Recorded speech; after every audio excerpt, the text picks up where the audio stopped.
Hello, YouTube. Welcome to another episode of the American Zennial. I'm your host, Mike. I just got off work. I'm a hungry man. It's time to grill. What am I cooking? I'm grilling ribeyes. I love ribeye steaks, but also for a side, I'm going to grill some mushrooms and something new that's going to be a nice topping for these steaks. Cajun onions.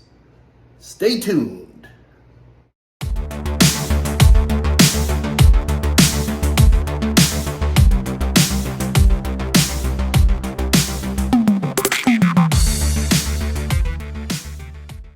So here are the mushrooms. I got some medium-sized portobellos, and I tossed them with some minced garlic, light olive oil, salt, pepper, and cayenne pepper for a little kick. And they are bigger than what they seem. And here are the onions. This is an onion, but I cut it, and it was a Vidalia, but I cut it 3 giant slices. See that? They're nice and thick. That way I could put them on the grill and flip them. Now, I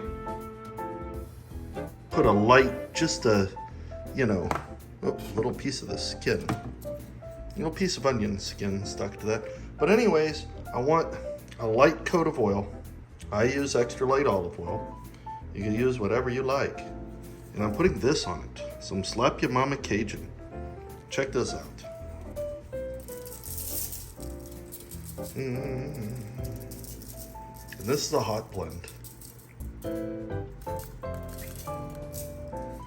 Spice it up, spice it up. You got to spice it up. Oh. We want to keep these whole.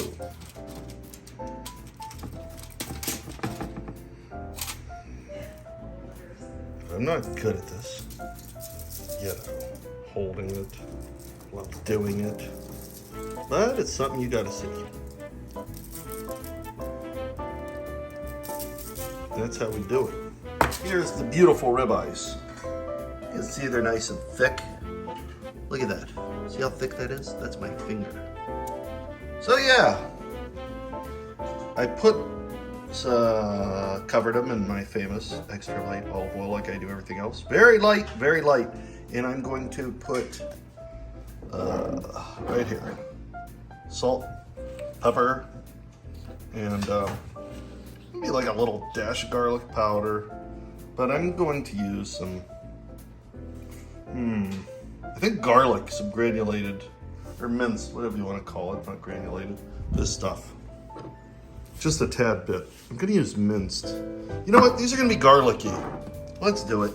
I'm going to do both with salt and pepper. A lot of flavor today. We're going to, in the words of Guy Fieri, we're going to Flavor Town, baby. Now it's time to start putting some things on the grill. I do not have a thermometer I use for steaks because I've been doing it so long. I just know a steak this thick, 7 minutes on each side is going to give you like the kind I like, where it's between medium rare and medium. That's how I like it. That's just me, and that's for something that thick. You see that bad boy? Come and look at this sizzle. Oh God, I wish you guys could smell that. Right off the rip, it smells amazing. A lot of people don't like to use garlic like that. Sometimes they'll say, oh, burnt garlic. But I love it. So I'm going to be more careful with these. Those onions I told you about, my Cajun onions, because we want to keep them whole. I'm going to keep these down by the bottom where it's easy to flip. This middle one gave me some problems. Got to keep him together. Got a lot of wind here.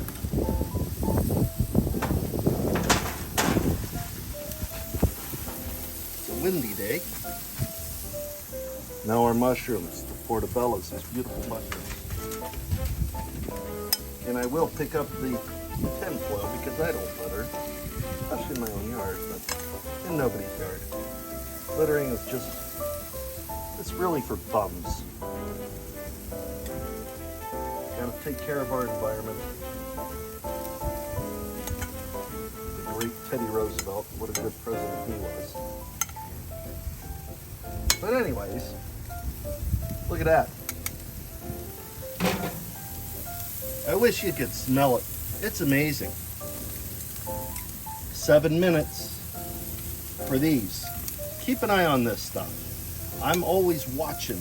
I'm always flipping and turning. Couple minutes. We'll keep turning the mushrooms around. Get them all nice and cooked. And then for the onions, same thing. They don't take as long as a steak, I'll tell you that. I forgot to tell you this.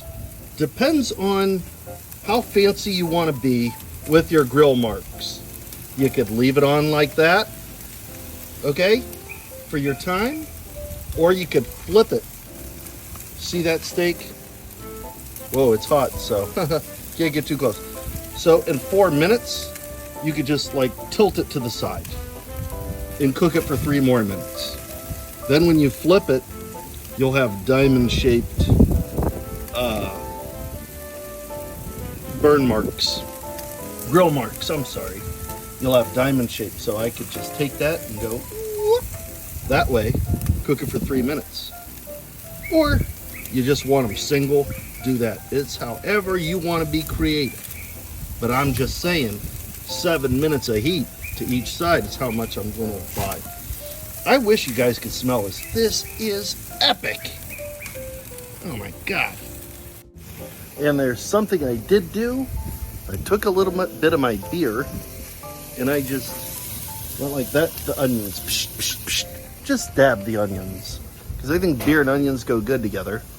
And really no apparent reason except I'm a man, I'm grilling, and I'm, tying one down. And you do weird things with beer when you're a man and you're grilling. Normally, look at this. People would say, oh, it's done. You know what? It's not. I just took it off the grill. Usually I have soft butter ready to roll. Doesn't matter. These steaks are so warm and hot. See that? I put a pat of butter on each. And you let it rest. You have to let it rest.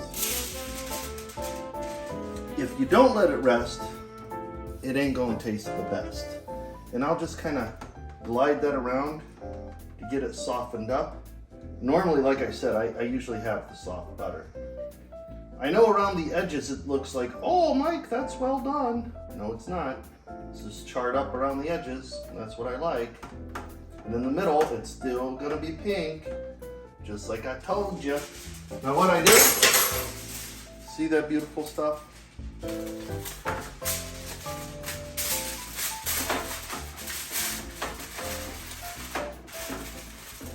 Don't be scared. Close it up. Don't be scared to let it sit for a little bit. Hey, I worked a long day. But you know what? I'm gonna wait. Because patience pays off. This is gonna pay off. I'm gonna give it 2 or 3 minutes. Let it really just chill, sit nice. Give it at least a minute or 2, okay? I'm gonna go anywhere. You can go anywhere from 3 to 5 minutes. It's gonna stay warm. It's all wrapped up in foil. So who knows? I'll come back in a few minutes, 3, 4, 5 minutes, and plate the meal. Here's the meal. And bon appetit. Share, like, subscribe, and eat well. I don't ever do this normally, but I'm giving you an update. My wife doesn't really swear, and she said this is so effing good. FYI, make this dinner.